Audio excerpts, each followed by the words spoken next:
राज्यभरात बिबट्याची दहशत, अनेक शहरात बिबट्याचं दर्शन, नागरिकांमध्ये भीतीचं वातावरण, तात्काळ उपाययोजना करण्याची स्थानिकांची मागणी.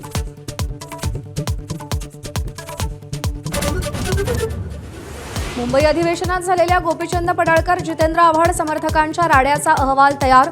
आज विधिमंडळ सुरक्षा रक्षक गोपनीय अहवाल विधानसभा अध्यक्षांकडे सोपवला.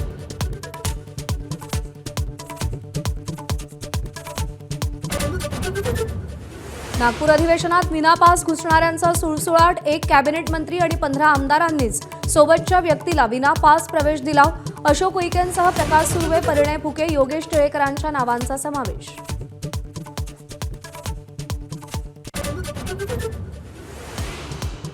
हिवाळी अधिवेशनाचा आज तिसरा दिवस. महाराष्ट्र सार्वजनिक विश्वस्त व्यवस्था विधेयकावर आज चर्चा होणार.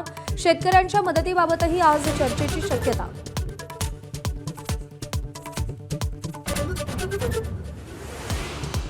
मनसे नेते संदीप देशपांडेंचा आणखी एक कॅश बॉम्ब, सार्वजनिक खात्यातील भ्रष्टाचाराचा व्हिडिओ असल्याची माहिती. व्हिडिओत लाच घेण्यासंदर्भात संवाद.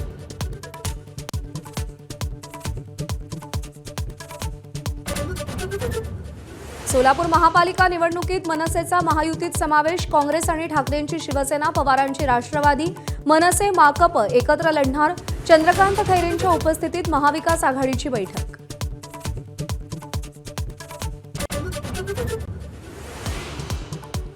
कोल्हापूर महानगरपालिका निवडणुकीत महायुती एकत्र लढण्याची शक्यता. भाजप शिवसेनेला प्रत्येकी 33 आणि राष्ट्रवादी काँग्रेसला 15 जागा मिळणार असल्याची चर्चा.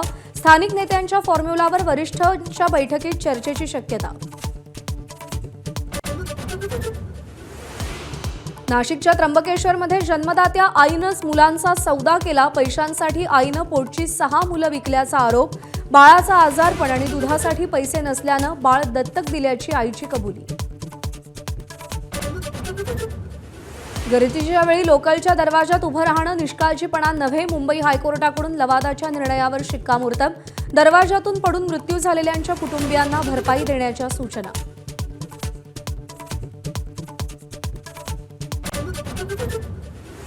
नागपुरातील नेत्यांच्या हुरडा पार्टीत राहुल नार्वेकरांनी गाणं गायलं. एक दिन मिट जाएगा माटी के मोल गाण्याला मुख्यमंत्र्यांकडूनही दाद. मंगलप्रभात लोढांकडून हुरडा पार्टीचं आयोजन. माजी सरन्यायाधीश भूषण गवईंवर बूट फेकणाऱ्या वकिलाला मारहाण. न्यायालय परिसरात वकिलांनी चपलांनी मारहाण केल्याचा व्हिडिओ समोर. ऑक्टोबरमध्ये राकेश किशोर यांनी गवईंवरती बूट फेकला होता.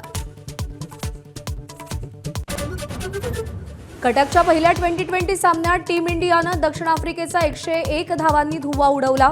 भारताच्या 176 धावांच्या आव्हानासमोर दक्षिण आफ्रिका 74 धावांत गारद. एबीपी माझा, उघडा डोळे बघा नीट.